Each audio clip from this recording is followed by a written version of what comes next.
Hello! What's up, mga kabonsai? May bago na naman tayong pagkakaabalahan na ating materialis galing kay Sir WBR Bonsai. Ating i-unbox. Titingnan natin kung talagang napakaganda. Maganda kasi sa picture eh.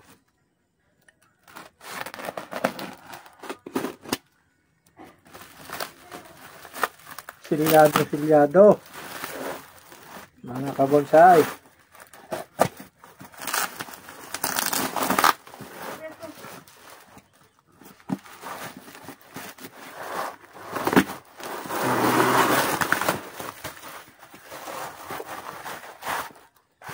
Silyado may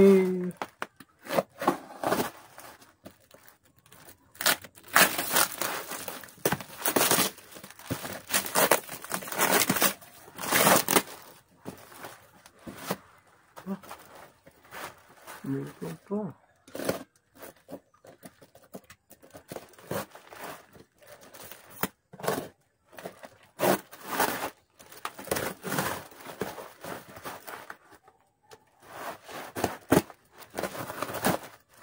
What?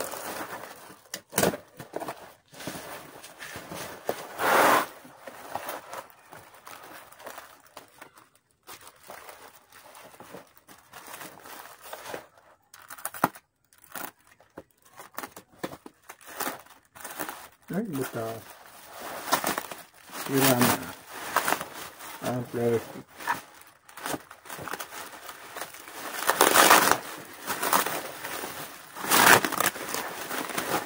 Tauhan din ito ni Sir ni Kwan Linta.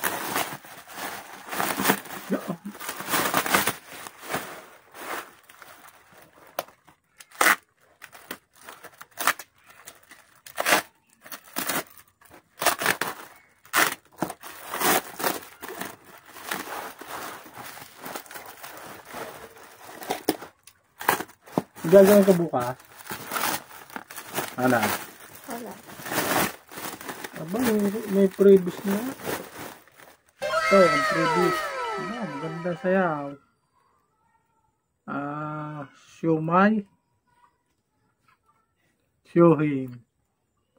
Maliit. Ganda. Ito yung ating binili. Yan. Parang kaganda. Ganyan ang style niya. Tingin nyo, tuyo na ha. Hindi pa yan tuyo. May drip. Nagustuhan natin itong drip na ito. Kaya maganda. Abang. May abang din dito. Yan may sibol na. Sibol na. Okay. Bukas natin tatanim. Bababad muna natin. Lilinisan para maalis yung mga germs ng ating bonsai. Ang kuha nito, ganito na. Purma. Pwedeng ganyan. Ganyan. Purma niya. Maganda. Okay. Bukas nyo abangan at itatanim sa paso. Bye-bye. One eternity later.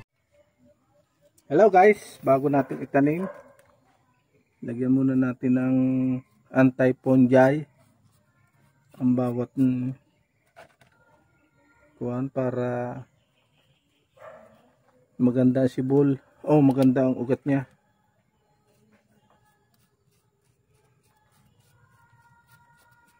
Lahat ng ating tinanggalan ng yung sinugatan at ilalagyan ng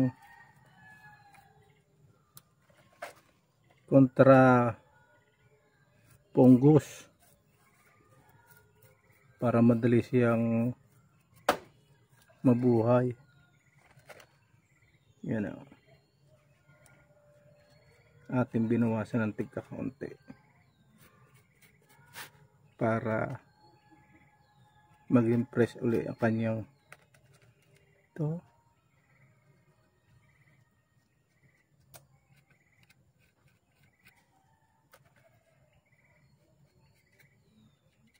Ang galing! Ang galing! Yan.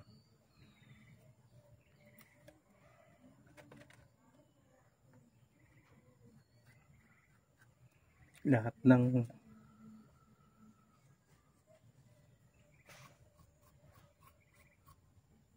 yan po, dito natin lalagay. Yan, tatanim natin dito. Sakto. Patong na. Itong ating hinugasang buhangin. Hindi para good drainage siya.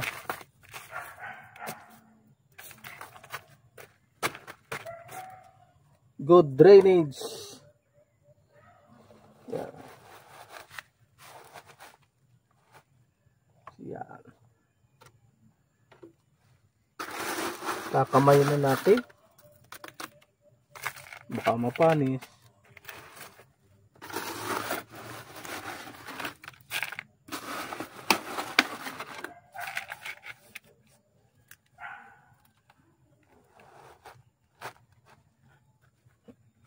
Ganyan.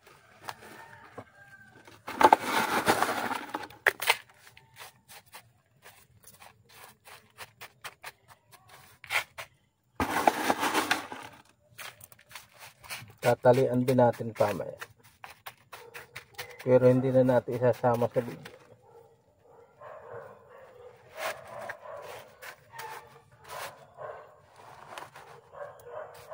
Ito kasi ang harap.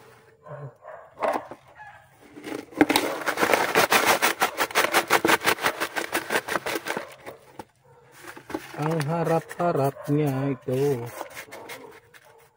Yan.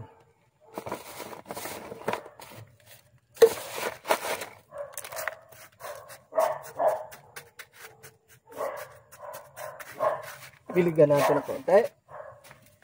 Takot mo lang po.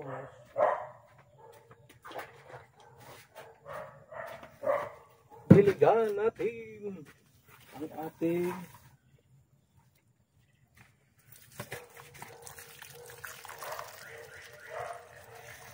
ba? Nandiyan na? Si Dodge TV.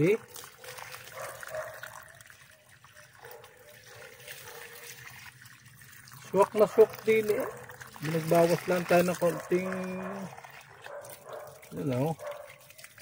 mabilis umukok ang tubig. Tama. Okay. Yan ta. Update na lang natin pagka ilang araw o mga 2 linggo. Update ko sa inyo kung maganda na ang kanya sibol. Update na lang. Okay. Okay na. One eternity later. Hello guys. Bali update natin yung ating tugas na galing sa Mindanao. At ating titingnan kung okay na yung mga sibol. Bali dito sa ating halamanan may dumating kasi tayo. Almost magwa 1 month na simula nung ating itinanim. Ito po yung update niya mga kabonsai. Ito. Okay na siya. Bali ang ginawa natin dito, hindi muna natin sinayalsan ng plastic para hindi siya mabigla. Hindi kagaya sa aking mga ginagawa nung una. Minsan na dadayback dahil nabibigla siyang inaalis ko agad yung plastic. Ito pala ay wala pang 1 month mga kabonsai. Ito yung update ng ating ICU. Yan o, ganda na sibol. Napakalusog. Yan. Bali ito pa yung isa. Yung hindi ko na na-video sa inyo. Yan o. Hindi ko pa inaalisan siya ng pang. Bali una pala itong isang ito. Mga kabonsai una. Ito. Una ito nung ating tinanim. Yan. Sibulan lang. Ganda. Bali atin tinalian siya para hindi siya laging magalaw. Ganda na sibol niya. Yan po. Tsaka itong sa ito. Sibol na rin. Bali ito yung last nating kinuha. Galing kay Sir WBR Bonsai. Ito.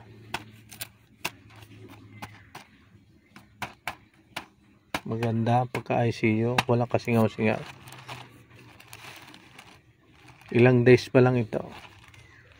Mula nang ating tinanim. Yan po. Yan. Kitang-kita na buhay na buhay.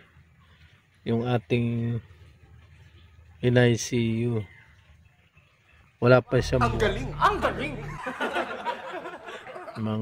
Siguro mga 20 days lang. Mga ka-bonsai. Update din sa ating ibang mga tugas. Yan. Ito pala yung ating mga tinatanggal agad. Tagal bago makarecover yung mga kanya. Pero okay na ako. Maganda na.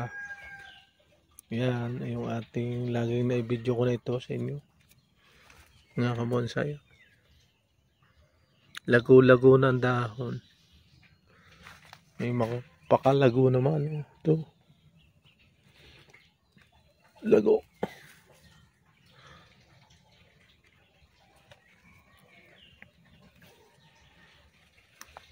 Ganda yun naman yung dati natin.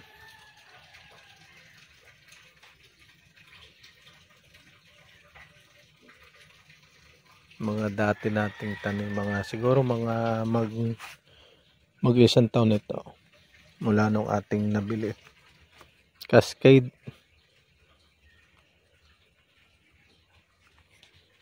Nagpapalaki tayo ng sanga. Medyo maliliit pa. Bago tayo mag-cut back.